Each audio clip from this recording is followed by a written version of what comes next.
Sean O'Malley versus Marlon Chito Vera 2 is happening today. So join me as I break down this UFC's main event. This is a rematch happening almost 4 years since their first fight. Sean O'Malley in 2020 comes back after a layoff for testing positive for marijuana. He knocks out Jose Quinones in round 1. Then he knocks out Eddie Wineland in round 1. He has a great little win streak going with knockouts. Then he fights Marlon Vera, shows up super cocky to that fight, gets his leg kicked out, his leg shuts off, stops working. He throws a kick and falls. Marlon Vera gets on top of him and lands elbows, knocking him out, causing Herb Dean to step in and stop the fight. Then, 8 months later, he comes back, knocks out Thomas Almeida with a great performance, beats up Chris Moutinho, TKOing him in the third round, and knocks out Julian Paiva in round 1. These are all unranked fighters, and he looked good beating them. The UFC decides to give him a real test. They throw him in against Petr Yan, and he is able to win a split decision, surpassing everyone's expectations they had for him and proving himself as a real contender in the bantamweight division. Then, a year later, he fights Aljamain Sterling and knocks him out in round 2 after doing pretty well in round 1 and defending all of Aljamain Sterling's takedowns. Let's take a look at Marlon Vera's record. Marlon Vera, in the pandemic, he fights against Song Yadong and loses a decision. I remember watching that fight and thinking Marlon Vera should have won the fight, but ultimately he loses. Then he gets Sean O'Malley and again lands a good kick on O'Malley's leg. O'Malley goes down. Vera doesn't take him down. O'Malley falls down from a kick that he throws. And Vera does a good job of getting on top and finishing Sean O'Malley. Then Vera fights Jose Aldo, loses the first round to Aldo striking, beats Aldo up in the second round, and in the third round gets his back taken and controlled for the entire 5 minutes. Then Vera has a close fight against Davey Grant, beats him by decision. A close fight against Frankie Edgar where he gets taken down in the first round and controlled. In the second round, he starts doing pretty well. And then in the third round, lands a brutal front kick to Frankie Edgar's chin, knocking him out cold. Then he fights Rob Font. Rob Font starts styling on him, throwing just a ton of volume. Marlon Vera just defends it all, eats it. Marlon Vera is amazing in terms of his defense and how he doesn't wear damage. And ultimately, he wins a decision by just beating the hell out of Rob Font, landing big strikes, bloodying him up. I think he knocked him down about 3 or 4 times that fight. And in my opinion, he could have finished Rob Font, but he played it a little loose and wasn't really gunning for the finish. Then he fights Dominic Cruz, does pretty well against Dominic Cruz. In my opinion, he was losing rounds in the 4th round. I thought Dominic Cruz had won 2 of the first 3 rounds and was on his way to winning the 4th round. But, of course, Dominic Cruz exits from his combinations by ducking his head down and moving off to the side. And Marlon Vera was able to pick up on that and land a brutal head kick, one of the most brutal knockouts that I've ever seen. Then he fights Corey Sandhagen. He loses to a split decision. That should not have been a split decision. I thought he lost every round in that fight. Just got kind of picked apart on the feet and got controlled on the ground by Sandhagen.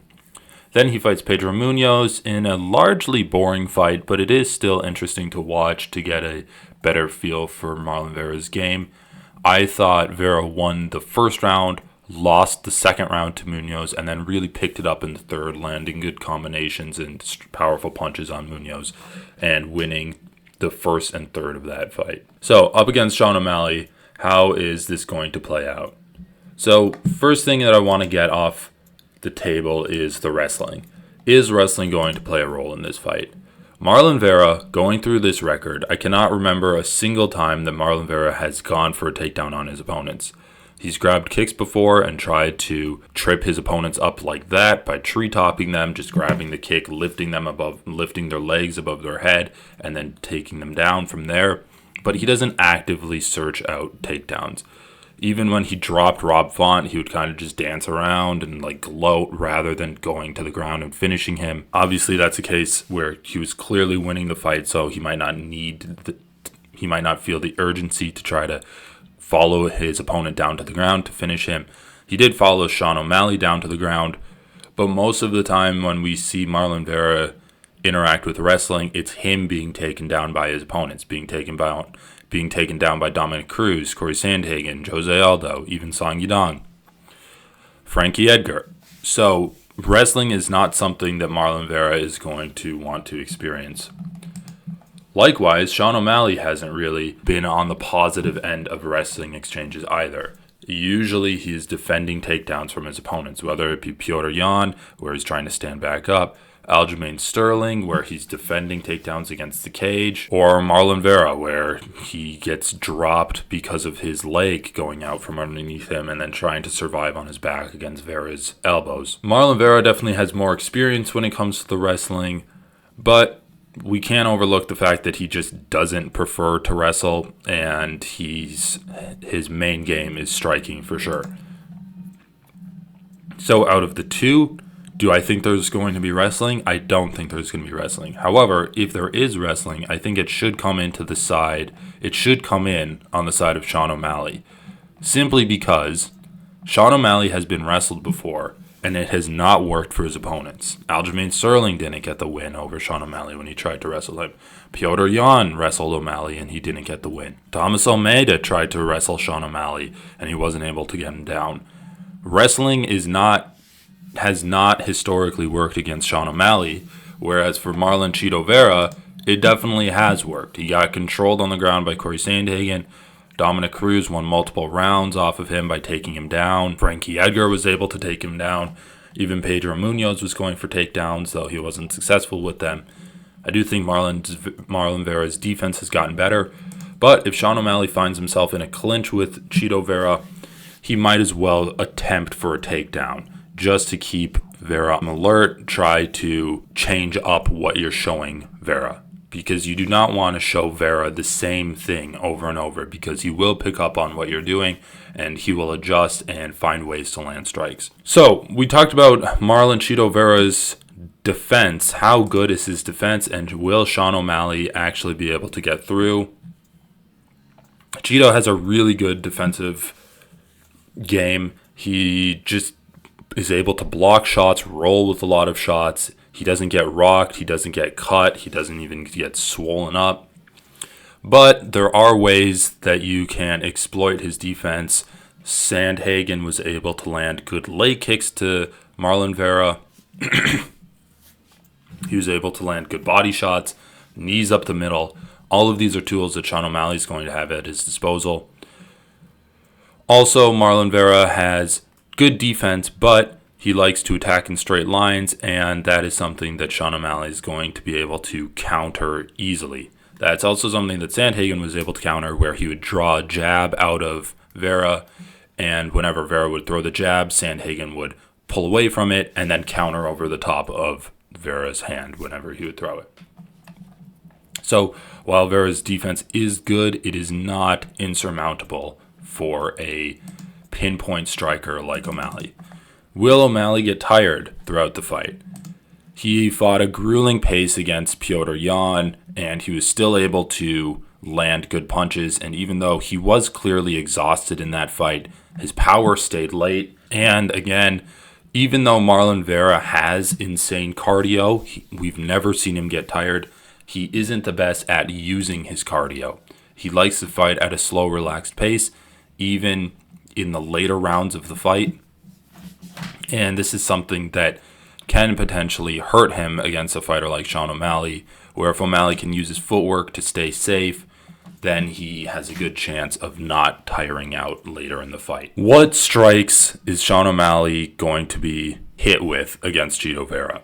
Chito Vera is one of the most powerful bantamweights we've seen. He has just good, powerful punches. His jab comes to mind. His kicks come to mind. How is that going to line up well against what Sean O'Malley does? Well, the biggest problem with Chito Vera is that he doesn't set up a lot of his strikes. He likes to wait for his opponents to attack him and then try to counter with his punches.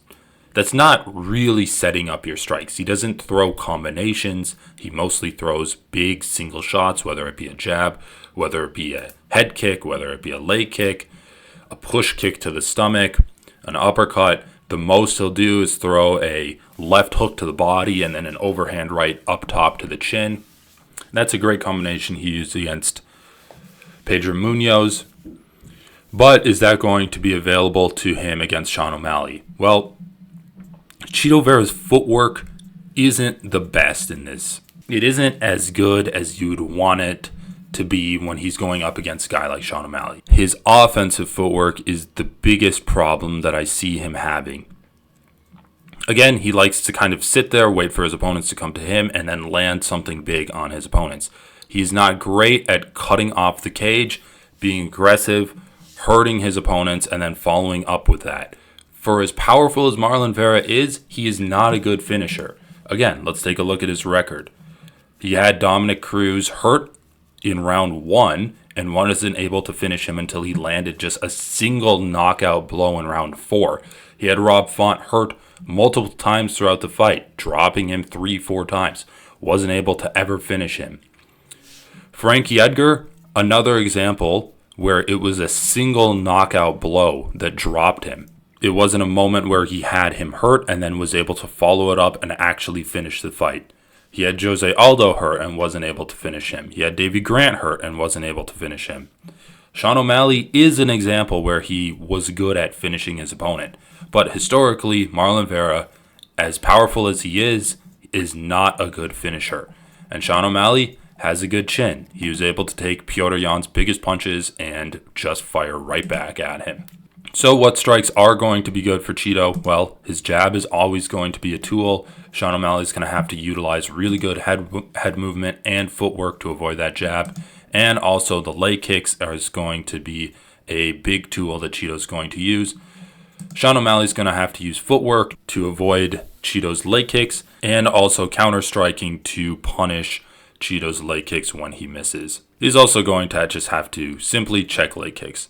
But I think that if Sean O'Malley puts on enough of an offense on Marlon Vera, Vera's going to abandon the leg kicking plan and go back to what he loves to do most, which is just get into a brawl and just try to land headshots on Sean O'Malley. And if Sean O'Malley can get him into that mentality where he's just hunting for his head, then I think this is Sean O'Malley's fight to lose. Sean O'Malley is currently sitting at a minus 260 favorite, and while I do think that is a bit high, I think that ultimately he should be the favorite. And I think that Sean O'Malley has a real chance of being the first person to crack Marlon's chin. Marlon's been in a lot of fights, and he is not invincible. While he's never been cut, dropped, or even rocked, he has been hit a lot. Pedro Munoz did a great job of landing 1-2s, just simple 1-2s on Chito Vera. Go back and watch round 2 of that fight, and you'll see that Pedro was actually landing clean shots on him. Corey Sandhagen was landing good kicks, good knees, good uppercuts and jabs to his body. I think that's a big spot that Sean O'Malley can land just valuable damage, wearing Vera out. And I think we might actually see Marlon Vera hurt pretty badly in this fight. This reminds me of Pereira versus Adesanya 1 in MMA, where Adesanya's never really been rocked before, he's never been hurt, he's never even really looked tired. Same with Vera, but he's going up against one of the best strikers in the entire sport. And in that fight, we saw Adesanya slowly start getting beaten down by Vera's consistent attacks to his legs, attacks to the body, and then ultimately landing his patented left hook to Israel's chin, rocking him, and then finishing the fight from there. I think that if Sean O'Malley follows a similar game plan where he's attacking Vera's legs, attacking his body first, breaking him down, making him tired, making him get frustrated so that when he does start attacking, he's going to be sloppier, leaving himself more openings for Sean O'Malley's great counter-striking. We can see a late finish in this fight for Sean O'Malley. And that goes to my prediction for this fight. And I'm going to predict Sean O'Malley by a probably 4th or 5th round TKO. I think he's going to rock Vera late in the fight after winning on the scorecards for the majority of the earlier rounds, and then finish him off on the ground, similar to what he did to Aljamain Sterling. But if I'm wrong, I'm going to be back here after the fight to say everything that I got wrong, everything that I got right, and go over what's coming up next. Thank you for watching, everyone. I hope you enjoy the fights, and everyone have a great day.